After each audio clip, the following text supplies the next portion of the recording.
सिद्ध कीजिए कि √5 एक अपरिमेय संख्या। इस प्रकार के अपन 3 क्वेश्चन करेंगे। √5 एक अपरिमेय संख्या है, √2 एक अपरिमेय संख्या और एक और है √3 एक अपरिमेय संख्या। तीनों का जो प्रोसेस वो एक समान है। एक समझ लोगे तो आप तीनों कर सकते हैं। तो आप इस प्रोसेस में क्या करते हैं, आपको सबको पता है परिमेय संख्या और अपरिमेय संख्या के बारे में, ठीक है। परिमेय संख्या किसे कहते हैं, जिसे हम अपॉन में लिख सकते हैं। जिसे किस रूप में लिख सकते हैं, अपॉन में लिख सकते हैं। और अपरिमेय संख्या होती है जिसे अपॉन में नहीं लिख सकते हैं। कोई भी संख्या, जैसे सपोज इधर देखना रूट में है ऐसे, तो भी वो क्या नहीं है, परिमेय नहीं, मतलब वो अपरिमेय कहलाती है। इस प्रकार की संख्या भी क्या कहलाती है, अपरिमेय ही कहलाती है। इस प्रकार की संख्या भी क्या कहलाती है, अपरिमेय कहलाती है। तो इस प्रकार की जो संख्या हो जिनको बाहर नहीं निकाल सकते और जिसे बटे एक अंश बटे हर के रूप में नहीं लिख सकते, उनको तो बोलते हैं हम अपरिमेय संख्या। और परिमेय संख्या जिन्हें हम बटे के रूप में लिख सकते हैं, ये ध्यान रखना, ठीक है। इसके अलावा परिमेय संख्याओं के ये भी देखना कि परिमेय संख्याओं जो सिंप्लीफिकेशन करते हैं, जैसे मान लो कि 14/12 है, तो इसको आप लिखोगे 3 चौके 12, 2 7 14, 2 छंग 12। तो इनका जो कोफिशिएंट रहता है वो हमेशा, जैसे कि ये हमेशा ये जो बटे में संख्याएं आई हैं 7/6, ये कहलाती सहअभाज्य संख्या। कौन सी, सहअभाज्य संख्या, ठीक है। परिमेय संख्याएं जो होती है और जब उनका सिंप्लीफिकेशन कर लेते हैं, मतलब काटने के बाद में जो एक रेशो बचता है, एक लास्ट में एक सिंप्लीफिकेशन के रूप में एक परिमेय संख्या जो बचती है, वो हमेशा क्या कहलाती है, मतलब जो अंक होते हैं वो कैसे होते हैं, सहअभाज्य होते हैं। अब सहअभाज्य का मतलब भी समझ लीजिए कि दोनों संख्या किसी एक संख्या से नहीं कटती है, वही कहलाती सहअभाज्य संख्या। दोनों संख्या किसी एक संख्या से नहीं कटती है, ठीक है ना। कहने का मतलब एचसीएफ कितना आता है, 1 आता, उन्हें बोलते हैं सहअभाज्य संख्या। इतना आपने समझ लियो। अब अपने स्टार्ट करते हैं इसको करना। उसने बोला √3 एक अपरिमेय संख्या है। आपको पता है कि अपरिमेय संख्या ही होती है, लेकिन उसको सिद्ध कैसे करके दिखाओगे, तो अपन क्या करते हैं, इनको उल्टा मानते हैं कि √3 एक परिमेय संख्या है। माना कि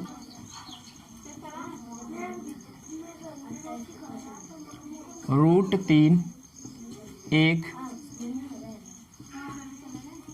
परिमेय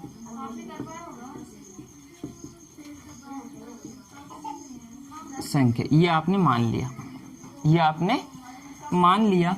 मानने के बाद आपको पता है परिमेय संख्या को हम किस प्रकार लिखते हैं, अंश बटे हर के रूप में। तो √3 को हम किसके बराबर मान लेते हैं, अच्छा √5 है, ठीक है, √5 लिख लेता हूँ, ये √5 लो, पहला क्वेश्चन √5 हो गया, लो, ठीक है। इसको किसके बराबर लिख लेता हूँ, a/b के रूप में। क्यों लिखा, क्योंकि मैंने इसको मान लिया परिमेय के समान। तो परिमेय किस रूप में होता है, बटे के रूप में होता है। लेकिन एक चीज लिख लो यहाँ पर, जहां a, b क्या है, सहअभाज्य, सहअभाज्य है। ये वाली लाइन आपको इस सवाल को सोल्व करने में मदद करेगी, ध्यान रखना। आप क्या करते हैं, आगे की प्रोसेस क्या करते हैं, वर्ग करते हैं।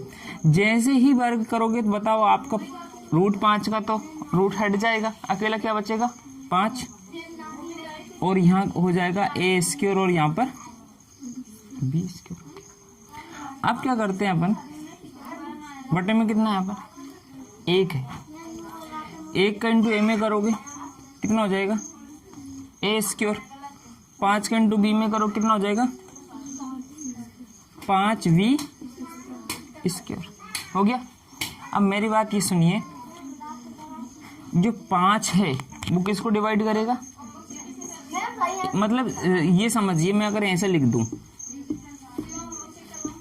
5 × 5, तो 5 25 को विभाजित करेगा कि नहीं करेगा, क्योंकि 25 के क्या है, ये सभी गुणनखंड है और जो गुणनखंड होते हैं वो हमेशा दी गई संख्या को क्या करते हैं, विभाजित करते हैं। एक और संख्या देख लो, ये 6 है, 6 के गुणनखंड लिखूँ मैं 2 × 3, तो 2 इसको विभाजित करेगा कि नहीं करेगा, 3 इसको विभाजित करेगा कि नहीं करेगा। तो इसी प्रकार ए स्क्वायर के गुणनखंड है आपके 5 और बी स्क्वायर, है ना।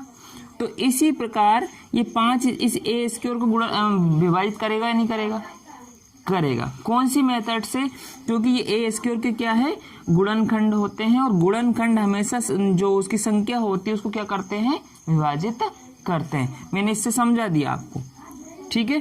तो यहां पर अपन क्या लिखेंगे, चूंकि 5 ए स्क्वायर को विभाजित करते हैं, विभाजित करता है, इसलिए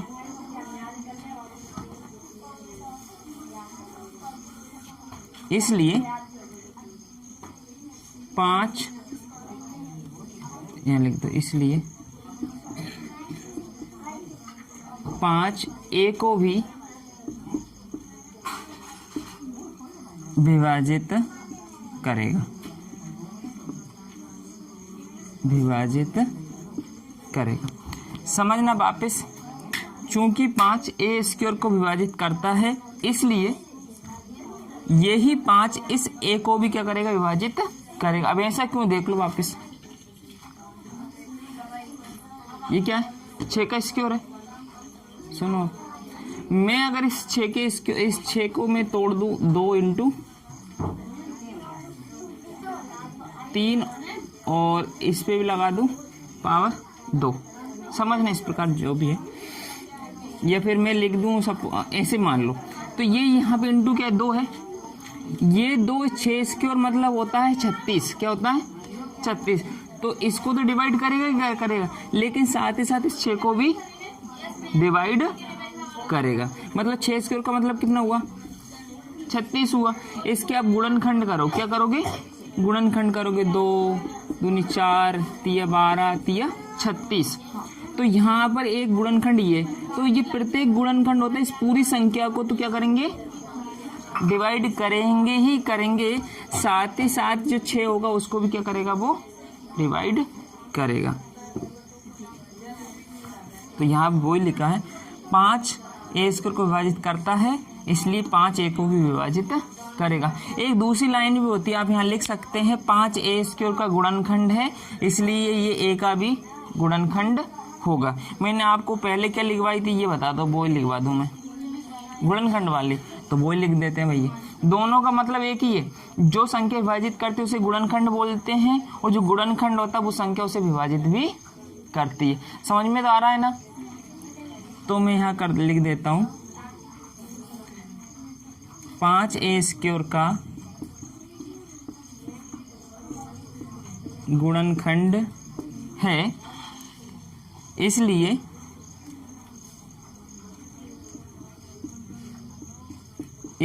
क्या लिखते हैं, 5 ए का भी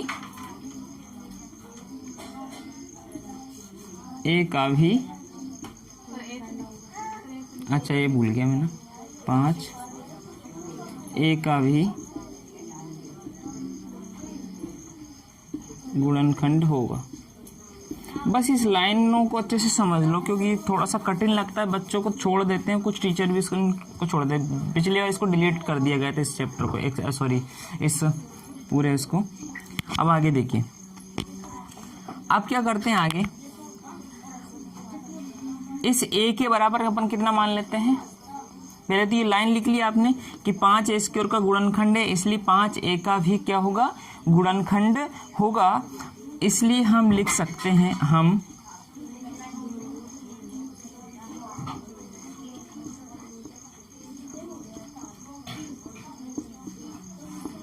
लिख सकते हैं, क्या लिख सकते हो, जब ए स्क्वायर के का गुणनखंड कौन है, 5 है और साथ ही साथ आपका क्या दे रखा है, बी स्क्वायर, तो उसी प्रकार ये 5 होगा ना, वो किसका भी गुणनखंड होगा, ए का। तो अपन एक और गुणनखंड के रूप में मर्जी से क्या मान लूं मैं, सी। तो अपन यहाँ लिख सकते हैं, इसलिए हम लिख सकते हैं कि a बराबर 5c। क्या लिख सकते हैं? a बराबर 5c। कहने का मतलब 5 भी a का गुणनखंड होगा और c भी इसका गुणनखंड होगा। आपने a को दो भागों में तोड़ा 5 और c के रूप में, इस लाइन से ये लिखा है। किस लाइन से लिखा है? इस लाइन से। अब तो जहाँ a है वो क्या लिखोगे आप? 5c। तो आप 5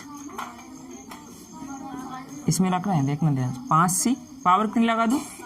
2 5 b स्क्वायर। ओपन करें, 25 c स्क्वायर 5 b स्क्वायर। 5 से 5 c स्क्वायर, और ये तो इसको अपन पलट के लिख सकते हैं, b स्क्वायर बराबर 5c स्क्वायर, 5c स्क्वायर। अब आपने यहाँ देखा ऐसी कैसी कंडीशन आ गई, बस चेंज होगा। यहाँ a की जगह b हो गया, इसकी जगह क्या हो गया? c हो गया। तो जो ये लाइन लिखी थी वही लाइन कहाँ लिखेंगे? ये। तो b स्क्वायर गुणनखंड कौन कौन से? 5 भी है, c स्क्वायर भी है। तो अपन इसके बारे में लिखेंगे 5, चूंकि 5 किसका गुणनखंड है? b स्क्वायर का। यार आज तुमने ये क्या रखा कैसे? 5 b स्क्वायर का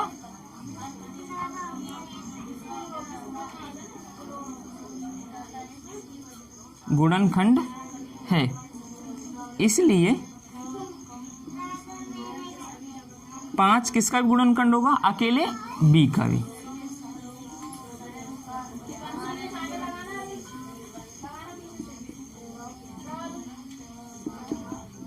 होगा। अब मेरी बात सुन लीजिए कि यहाँ पर आपके पास a बटा b है। क्या है? a बटा b है। और कौन सी है वो? सहभाज्य। अब यहाँ पर क्या लिखा? 5 a का भी गुणनखंड होगा, मतलब 5 a को भी क्या कर रहा है? विभाजित कर रहा है। यहाँ क्या लिखा? 5 b का भी गुणनखंड होगा, मतलब 5 b को भी विभाजित कर रहा है, जो कि क्या है? गलत होगा, क्योंकि ऐसा है तो इन संख्याओं के लिए ऐसा होता ही नहीं है। क्या लिखा? सहभाज्य संख्या कभी भी किसी एक की संख्या से नहीं डिवाइड होती है, जबकि यहाँ बोल रहा है कि किसी एक संख्या से क्या हो रही है? डिवाइड है, तो जो कि क्या है? असत्य है। जब असत्य आ गया है तो आप क्या लिख देंगे? √5 एक अपरिमेय संख्या है।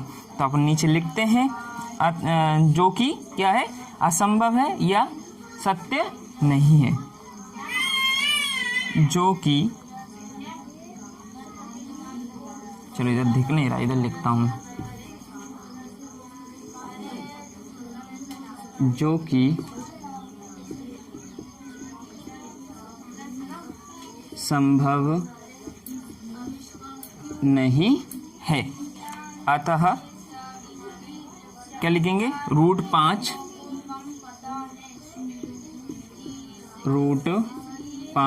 एक अपरिमेय संख्या है। डायरेक्ट आप ऐसा लिख सकते हैं। ठीक है, ये आपका सवाल हो गया। अब आप उतारने, चलो इसको राइट कर लो, फिर अपन एक √3 और उसका इसी में आप वो भी समझा दूंगा मैं। ठीक है, राइट कर लीजिए इसको। उदाहरण है आपका 3। सवाल है √3 एक अपरिमेय संख्या है। ठीक है, आप डाइड करेंगे अपन। तो √3 को अपन क्या मान ले? परिमेय संख्या। √3 को क्या मान ले हम? परिमेय। √3 को हम मान लेते हैं परिमेय संख्या। माना कि √3 एक परिमेय संख्या है। ओके, दूसरे स्टेप में क्या लिखते हैं? √3 बराबर a बटे b लिखते हैं, जहां a और b क्या है? बोलो जरा। सह अभाज्य संख्या, सहभाज्य संख्या।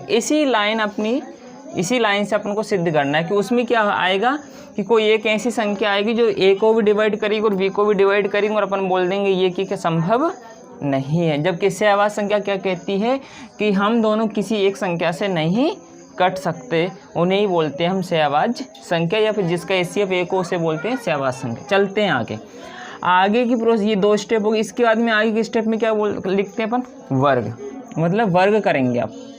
जैसे ही वर्ग करोगे तो आप बताइए √3 का 3 हट जाएगा, लेकिन a की घात 2 और b की घात 2 हो जाएगा, मतलब वर्ग किया आपने। ठीक है, इसका बेस अपनी मर्जी से 1 लिख लीजिए हर इसका। 1 का इंटू किस में करोगे बोलो तो जरा, a²। 3 का इंटू किस में करोगे, b²। इसका मतलब ये हुआ कि a² के आपके पास कितने गुणनखंड, 2 गुणनखंड हो गए, एक हो गया 3 और एक हो गया b²। तो यहाँ 3 किसको डिवाइड करेगा, a² को, तो a को भी डिवाइड करेगा। कहने का मतलब 3 क्या हो गया आपका, गुणनखंड हो गया किसका, a² का। ठीक है, चूंकि 3 a² का गुणनखंड है, ठीक है ना, इसलिए बोलो 3a का भी गुणनखंड होगा, ये हो गया। ठीक है, जब a का भी गुणनखंड होगा तो आप क्या लिखोगे यहाँ पर, हम लिख सकते हैं, क्या लिख सकते हैं भैया आप, हम लिख सकते हैं a का भी गुणनखंड, मतलब a बराबर 3 और अपनी मर्जी से एक और गुणनखंड कौन सा हो, c हो गया, 3c हो गया है ना।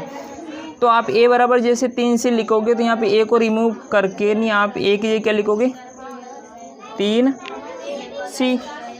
3c लिखोगे तो पावर कितनी है, 2 है, 2 लिखो, यहाँ 3 है और ये 3 का कितना होता है 9 और ये c² और बराबर में आपका 3v²। 3 से 9 कितनी बार में कटेगा, 3 बार में, और बराबर में कौन, b²। आप इसको कितनी कैसे पलट दोगे, b² का मान किसके बराबर हो गया, 3c² के बराबर। तो आपने अब देखा कि इस b² के गुणनखंड कितने हो गए, 3 हो गया और 6। तो आप लिखेंगे अपन, चूंकि इधर लिख देता हूँ जगह कम होने की वजह से मैं,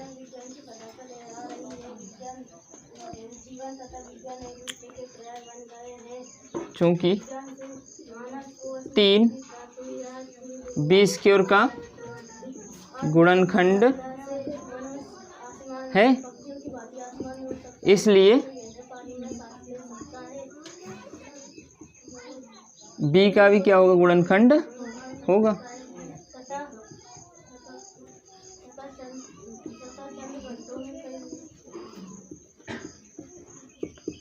ठीक है, तो आपने क्या देखा, यहाँ पर भी 3a का गुणनखंड है, यहाँ पर भी 3b का गुणनखंड है, जबकि ये कैसी है, सहवाज्य, जो कि क्या हो गया, असंभव है, जो कि संभव नहीं